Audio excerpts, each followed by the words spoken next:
So when you're walking, you like to get in the mindset, and after a couple hours, and you figure some things out. What are some of those things that you're figuring out? Well, I've got a thing where I compare it to a man coming home from work. These bucks are only doing two things in that time of year. They're looking for does, or they got to feed a little to stay alive. That's it. It's all that's on their mind. Mm-hmm. So a buck is a lot like a guy coming home from work. When you leave your job, you take the easiest path. When he's looking for a doe, he's taking the easiest path. He's just cutting timber. He just wants to make ground. He's moving real estate. He's just on the move looking for the does. If you get on a buck that's taking the easiest path through the woods, the straight line, just going, just go. Put your head down and travel. You've got to catch up. Now, when you get close to home, you get off the highway. You take a right or a left. That's the off-ramp. That whitetail buck, and all of these guys are shot carbon copies of each other. He's going to take a right or left that doesn't really make sense. You're looking down through the woods. This is the ridge he's following, and all of a sudden he bears to the left or bears to the right. You say, why did he do that? We've been going for a half a mile, 2 miles, whatever it is. He's been going straight away, and he's taking them. That's the off-ramp. That's like you getting off the highway.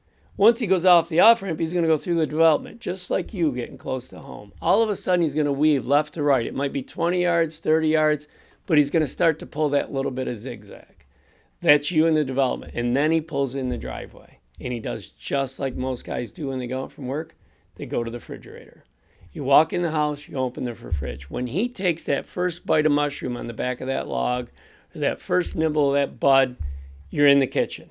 When you're in the kitchen, you become a moving tree stand. Yeah. You slam on the brakes. You were going wide open back there, 55. You went 30 in the development. Now you are you're in the kitchen. What's the guy do after he eats? He hits the couch or the bed. So will he. So when you get to the kitchen, you just hope that he fed for 50, 75 yards. You haven't scared him yet, and you become a moving tree stand. Myself, personally, as a moving tree stand, that's one step every minute, 2 minutes, maybe even 3 minutes, and wait. That sounds. It's extremely tough. 2 minutes in the woods is such a long time. Yes. And without seeing anything, and you're trying to catch up to this buck, and now you're stopped. But I guarantee you, if I took most hunters in the woods and I said there's a buck within 120 yards of here, sneak back up and kill him, they would. Yeah. It's having that confidence that he's within 120 yards after you just went a mile and a half wide open. Yeah.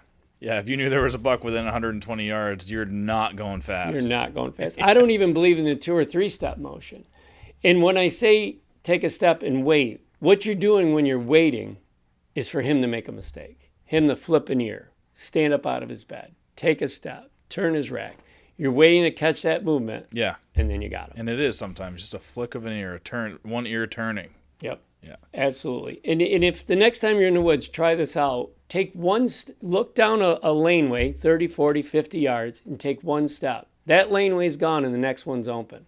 And it might be at a different angle, different where. Everything changes every step. And then you have to wait for him to make that mistake. Yeah.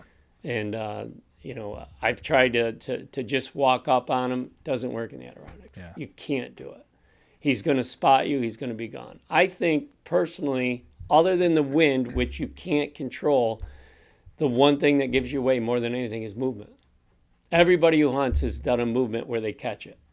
Stand up in your tree stand, pull your bow back, turn your head. They catch that movement. Yeah. Well, think about a person on their level. It's the movement. So my step is very slow, and I stay very still, waiting for him to make the mistake. And back to your kitchen analogy, right? Once the buck is in his kitchen, or we are, right. If you were up there having coffee, and your kitchen's normally at this time pretty quiet, and it's just you, but yeah, I'm banging around on your front door, you're going to be extremely at high alert. Yep. If someone's in your house, you know it. Yep. And they might already be on the couch or in the bed. So when you come up into that, you do have to do the one-step thing. But think about this. When you're in your kitchen, you're not going anywhere. Yeah.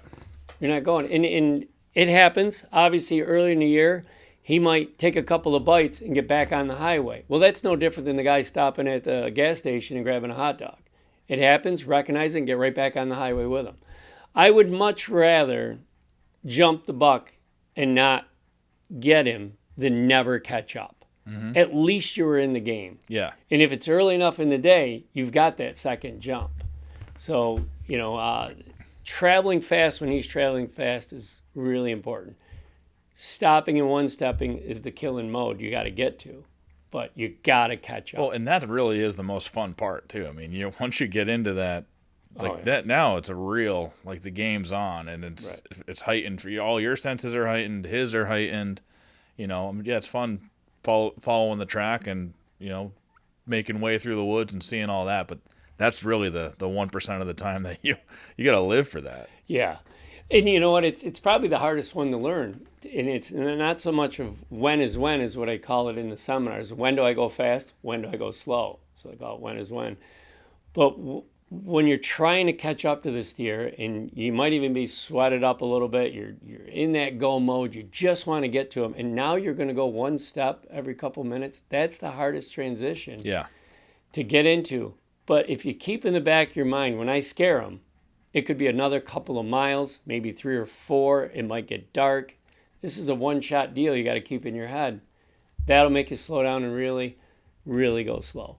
Worst case scenario, the buck has got out of his bed and he's already on the move again. And it took you an hour and 20 minutes to do that last 100 yards.